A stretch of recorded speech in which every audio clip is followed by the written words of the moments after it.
Assalamualaikum warahmatullahi wabarakatuh. Saudara di rantau maupun di kampung. Alhamdulillah, kesibukan di rumah makan tidak juga memberi ruang sekaligus untuk menyelesaikan naskah saya yang cukup tebal sebenarnya. Kosmologi komplementer, matrik akar langit, suluh bumi, ranah bertutur, batu berpasak. Jadi buku ini kita coba mengurai kembali warisan falsafah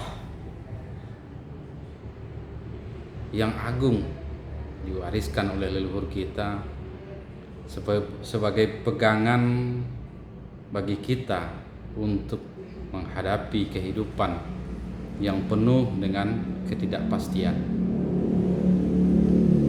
Kearifan lokal dihasilkan dari pengamatan yang komprehensif, dari pengamatan yang kompleks tentang lingkungan, sehingga kebudayaan adalah senter, adalah lentera yang menerangi kehidupan kita sendiri, sekaligus memberikan kita identitas, bukan sebagai identitas untuk kebanggaan, tapi kebudayaan bukan sebatas seremonial yang dipahami kebanyakan kita. Memandang kebudayaan hanya masa lampau, hanya masalah nostalgia masa lalu, tapi kebudayaan adalah cara pandang, cara pikir, dan cara kita menjalani kehidupan ini. Ia ibarat sebuah fondasi, sebuah penopang yang kokoh sebagai titik awal, pusat jala kumpulan ikan untuk menangkap berbagai fenomena, berbagai keadaan, dan sekaligus menjadi filter untuk menentukan sikap yang harus kita lakukan dalam menghadapi berbagai ketidakpastian ini.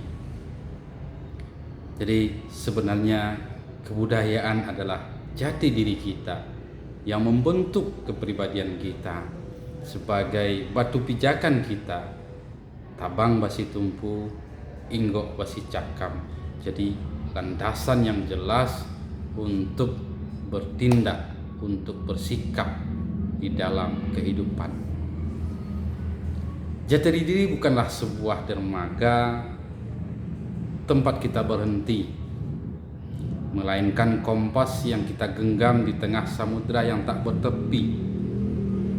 Ia adalah titik di mana detak jantung sejarah bertemu dengan langkah kaki masa depan. Hakikatnya adalah sebuah kejujuran yang sunyi. Ia adalah jawaban yang tetap tegak berdiri saat dunia bertanya, siapakah engkau jika seluruh hartamu dan gelarmu ditanggalkan?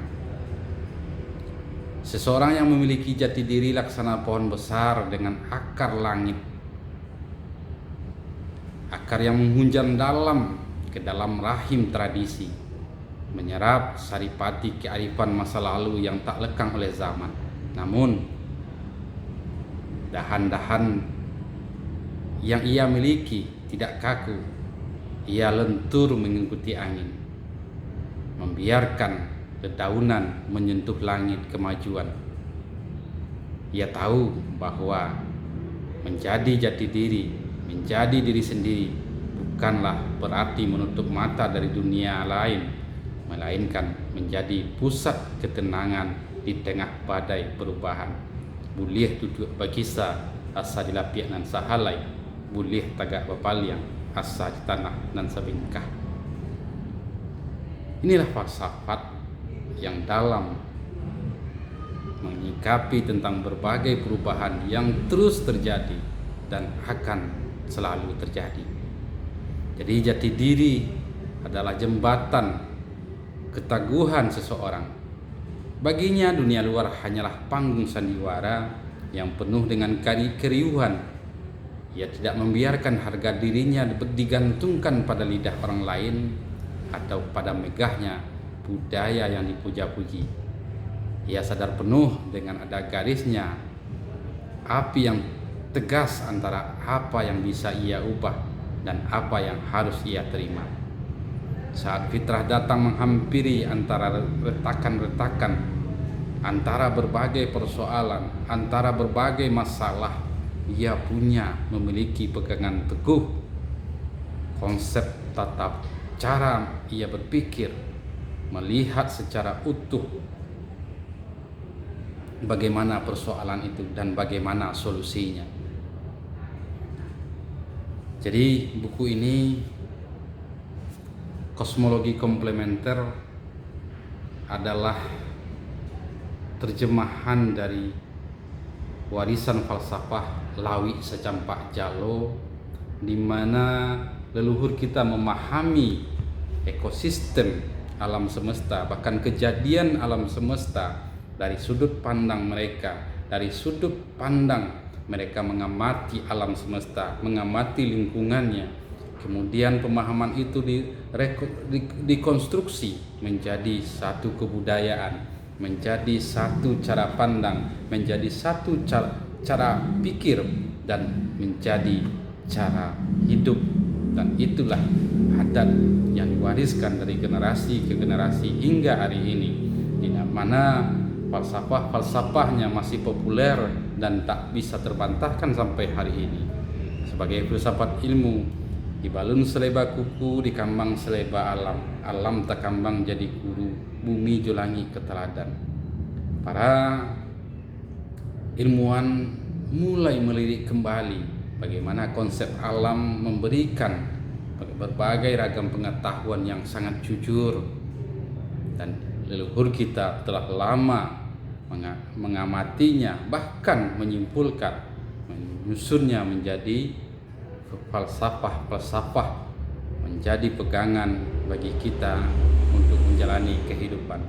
Jadi buku ini mencoba menerjemahkan berbagai warisan falsafah yang memberikan kita jalan atau penerang untuk menemukan identitas sebagai pegangan menuju masa depan yang lebih baik. Jadi berbagai kajian, baik itu secara modern, kita coba perbandingkan, bahkan teori fisika kuantum seperti entanglemen kuantum, di mana antara satu partikel dengan partikel yang lain, walau berjarak ratusan kilometer, bereaksi satu sama lain, semuanya kita coba kaji secara mendalam dengan berbagai warisan filsafat budaya kita. Ini sangat menarik, baik itu secara kajian modern maupun falsafah yang diwariskan oleh leluhur kita. Jadi bagi Anda yang berminat, buku ini cukup tebal, ada 582 halaman, dengan dapat Anda lihat cukup tebal, dan pengantarnya dari seorang profesor arkeologi Universitas Kairo Mesir, Profesor Ghada Al-Gamay. Beliau cukup memberi saya motivasi bahwa kajian saya ini, tulisan ini, naskah ini dibutuhkan dunia. Oleh sebab itu saya coba menyelesaikannya, dan alhamdulillah buku ini selesai. Semoga para pembaca bisa menikmatinya dan menemukan jati diri yang sesungguhnya. Demikian, wassalamualaikum warahmatullahi wabarakatuh.